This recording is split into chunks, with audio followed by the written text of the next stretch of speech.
My name is Danielle, and this is my story. In December of 2014, my husband and I found out that we were expecting our first child. And we were super excited, we were happy, our families were happy, and we're excited for us and with us.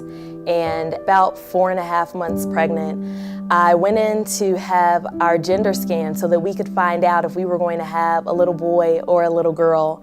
And we found out on that day that we were having a little boy. And so my husband was super excited, I was excited, and we were really just looking forward to the birth of our son. But shortly after we found out that we were having a little boy, the doctor came into the room where I was lying on the table, and she looked at me and her face was as white as snow. And she said, "Mrs. Jones, your baby has multiple abnormalities." There were things that were supposed to be in our son's body that were not. There were things that were not supposed to be there that were very much so abnormal. And they immediately had us start the process of going through testing. Letting all of that information sink in was absolutely terrifying at the time. And I remember going into the bathroom that was adjacent to the examination room where they had done the ultrasound, and I remember getting on my hands and my knees in the bathroom and praying and pleading with God to not let what the doctor had said be true. And I remember praying and begging God to let this child that I was carrying be okay.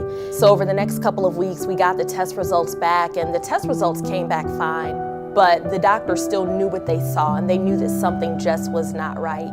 And around the same time, they gave us the option to terminate our son. But my husband and I did not want to take that option. We were very conscious about the fact that the God that we serve is amazing, and that even though that's what the doctors were saying and they practice medicine, that He is the ultimate creator of it. And so we decided not to take that option. We decided to give our son a fighting chance. So finally we made it to July, and on July 21st at 4:41 p.m. our son was born, and he was born blue. They had to resuscitate him and bring him back to life and stick tubes down him in order to allow him to live. It was a horrible experience watching our son go through all of that, but we still had faith that God was going to do something amazing. We knew that God could do anything in our situation, and we were going to believe for the best possible outcome. So here we are, our son is born. Over the next 9 days, they ran several tests on our son. So finally on day number 9 of our son's life, the doctors came to us and they had 3 different options for us. One of those options was for us to allow him to stay in the hospital, connected to all of the machines that were keeping him alive, and he would probably pass away in the hospital. Another option was for us to leave him connected to the machines and take those machines home, and he would probably pass away at home being connected to the machines. The third option was for us to make the very difficult decision of unhooking the machines that were keeping him alive. My husband and I talked about it, and we very quickly knew what we wanted to do. We took the third option.